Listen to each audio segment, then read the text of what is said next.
We create our own abundance in the world. Each part of your life, there's a challenge. In the part of your life that where you work for money or where you create your own business, in the part of your life where you maintain relationships, in the part where you build on your own skills and hobbies and knowledge. This is all These are all parts of your life that can be measured for abundance. The part of my life that I want to increase now is my own business. So I'm doing everything that I can to build my own business into something that flows, something that creates a lot of money, that creates a lot of interest, that continues, and that I can actually add to in a variety of ways, not just in the same way, and where I can develop myself, my own skills. And I'm looking for this abundance because it gives my life meaning. It's not just to get the money. The money is the tool. And if you ask me, do I need the money? Yes, I do need the money.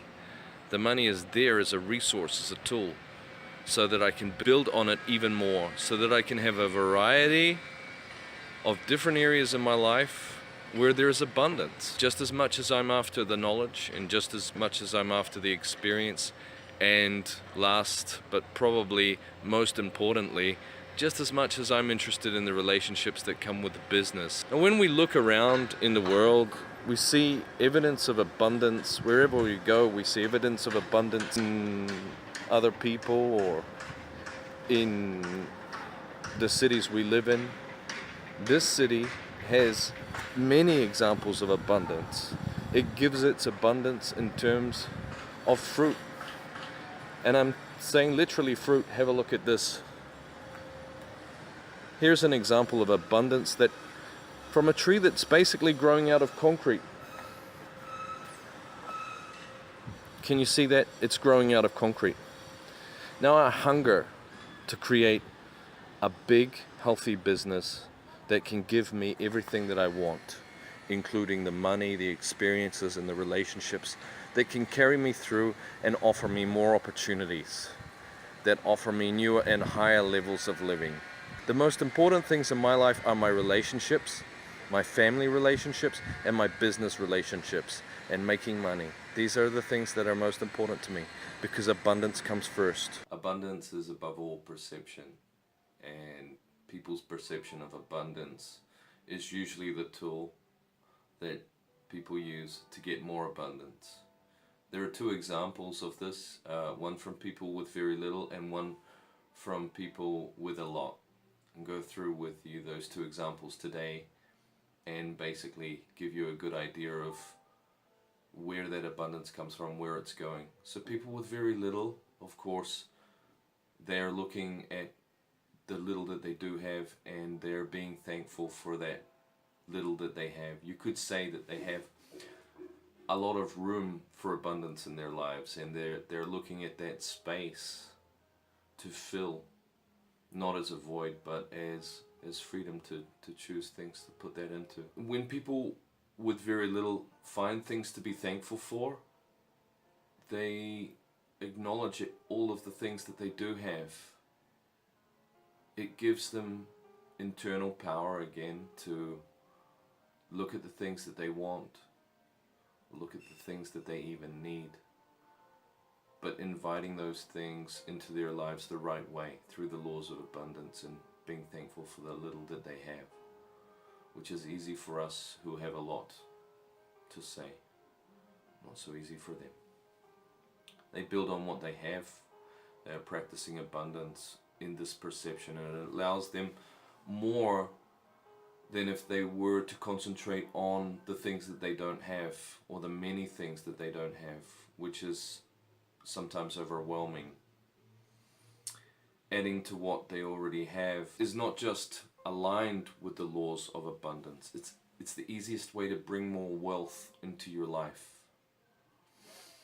Starting something new can also be a source of abundance if it's closer to your heart than what you're already doing.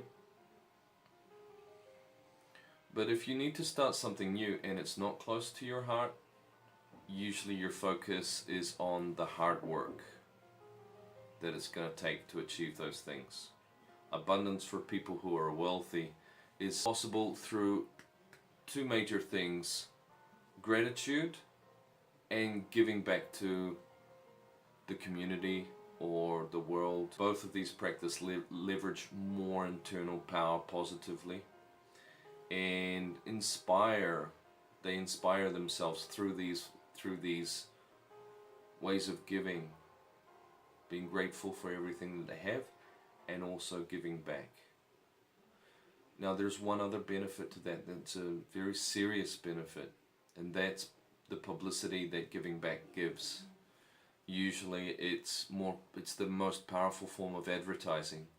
So when you see wealthy people or wealthy companies and you see them doing this, you get an idea of why they're so popular, because they keep on putting back. God wants abundance for everyone, and that we are taught not to want it. It's not so much that we don't want it and therefore most people don't have it. It's that we are taught that this is not available to us. That is why for a lot of people abundance is not accessible. Okay, and I believe in that so much for three reasons. And the first reason is it's possible to want more without taking away from other people. The second reason, the closest thing to the meaning of life is progress or a sense of growth in your own life. And this is basically just a tape measure or a ruler to measure how much abundance there is in your life right now. And the third one is wealthy and abundant people have the power in many cases to change whole parts of the world. In many cases, their generosity can do so much for poorer communities or communities that have disease or other necessities. They hold within themselves the power to change the earth through that generosity.